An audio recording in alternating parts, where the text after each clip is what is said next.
The Group 3 National Day Cup is the first group race of the current new season in Hong Kong. The last year, of course, won by Hot King Prawn. This year, the weights under handicap conditions are headed by Little Giant, a winner of the Sha Tin bars at his final start last season. Ratton, of course, really turned up the heat with a win in the Sprint Cup 2-back.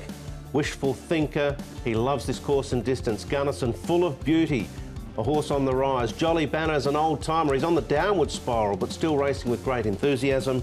And Saul's Special, a one-time winner from 11 over this course and distance. His first run at Group Company.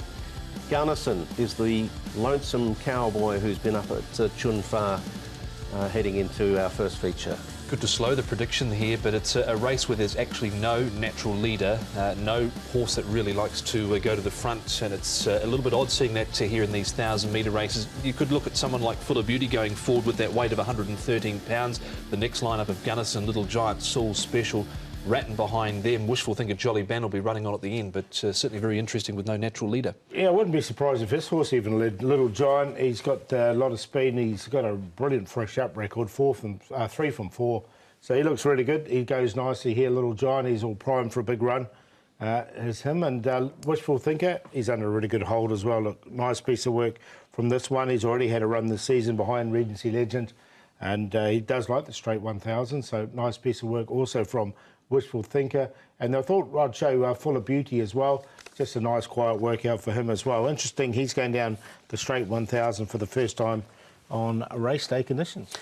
Well, Ratton certainly lifted the bar towards the end of last season with a runner-up position in a Group 1 behind Beat the Clock. Prior to that, a win in the Sprint Cup. Edward Sadler caught up with his trainer, Richard Gibson, in preparation for our first feature. Richard, 2 runners in the Group 3 Sprint coming up on Tuesday. We'll start off with Ratton. Had a terrific season last season. How is he heading into Tuesday?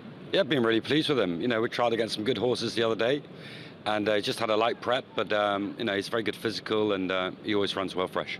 As you say, runs well fresh. Winds have been over a little bit further. Is there a concern about 1,000 metres with him here? Well, you know, he's always trialled very well down the straight, so we know we'll give him a spin here and take it from there. And we know how successful he was late last season with the blinkers on too. Is the plan for him to race in the blinkers come Tuesday? Yeah, absolutely, yeah. No, I'm very, very happy with the horse. What about Wishful Thinker? Was he just too keen first up? Yeah, he was, yeah. You know, and that's not, you know, we know he likes trailing, and he was ridden up on speed, so, you know, we can forgive him for that. And, you know, he had a fantastic year last year. And he also likes the straight, so, you know, I think he's also got a competitive chance in the race. Were you happy with his trial on Tuesday? Yeah, I was, yeah. You know, he wasn't wearing blinkers on Tuesday, you know, so he's probably just a little bit off the pace. But, you know, I think he brings his A game on race day. He was only narrowly beaten and fairly unluckily too early on this year in a Group 3 down the straight. He probably deserves a big race like this, doesn't he?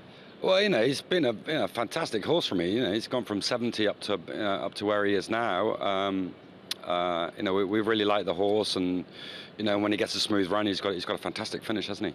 Certainly does. Handicap has got 6 pounds between Ratton and Wishful Thinker. From what you know, better than anyone, how much of a difference is there between these two? Well, you know, I'm not an expert, as you know, Ed.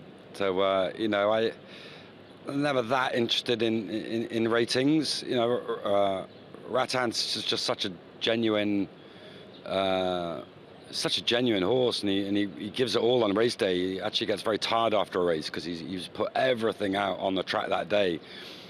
Wishful Thinker, he's slightly more tactical. You know, you've got to get your tactics right. They weren't right last time, and as a result, we suffered. So, you know, there's a few more ifs and buts with Wishful Thinker. Yeah, good line of questioning there from Ed, getting a little bit extra out of Richard Gibson, which is what we like to hear, and I thought he gave a good summation in the end on basically the traits of each horse individually. I think you could make a case for a lot of horses in this race, judged on all of the circumstances coming together. I wanted to put Ratton in the tips, I just couldn't quite because he just hasn't run over 1,000 metres first up, or in the past. But Richard Gibson made a good point that he has trialled well over 1,000 metres, and he looked like he was under double reps in that trial. I think, looking at that trial, he went enormous. But then I look at the weight that he's got to carry, and I wonder whether that's a negative, even though it's over 1,000. makes it really difficult, the handicap conditions, Paul. It does, and that's what makes it a really interesting race. So I've got both Richard Gibsons in. I think they've both got really good chances in this race. Yeah, I ended up putting them both in as well. Then we go right up the top to Little Giant, who, as Paul just mentioned, has an impeccable first-up record. He's got to carry all the weight, never been over the 1,000. No, exactly. But look, this was a really nice trial, I thought, from him. I wouldn't be surprised if they did sort of loiter a little bit, which is quite weird saying that for a 1,000-metre race. If they did take him straight to the front, Little Giant, because he has got that natural pace. And look, I think he can win this race. I like his fresh-up record, and I think he's had a horse who's had issues. He's come back from those issues. He's won that Group 3. And I think he can win this. Now we go to the emerging talent, Full of Beauty, won 5 out of 8 last season. Also never been down the straight 1,000. Had a lameness issue at the end of his last campaign, which was probably the little jot in his copybook, so a clear excuse. Yeah, that was in the Sha Tin vase behind Little Giant. He won this trial by 4 1/4 lengths, and I thought it was a pretty good trial. And with that weight of 113 pounds, I think there's probably every chance in this race where Joe can take the bull by the horns, go to the front, and make the rest chase him with the weights that they've got. Yeah, he's definitely a class act on the way forward, isn't he? We don't really know how good he is at this point. How did you shuffle it all together in the end, Paul? I went with the two horses with the good fresh-up records, which is Little Giant and Rattan. I know they've got to carry the weight, but they deserve their weight because they've both been racing really, really well. So 1 to beat 2. Full of Beauty is a young horse. Well, he's 5-year-old now, but he's coming with the weight, so he's definitely got weight advantage. He'll probably start favourite. He's favourite at the moment. And Wishful Thinker, the one finishing fast. So 1, 2, 5 and 3. But I'm really looking forward to this race.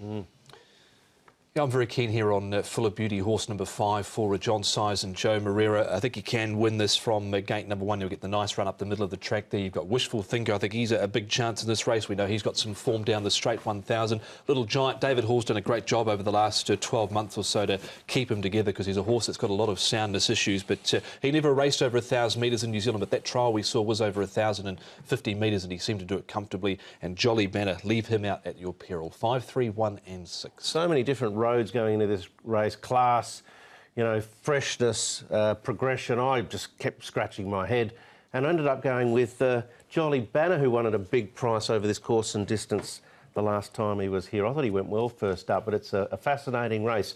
That's the third.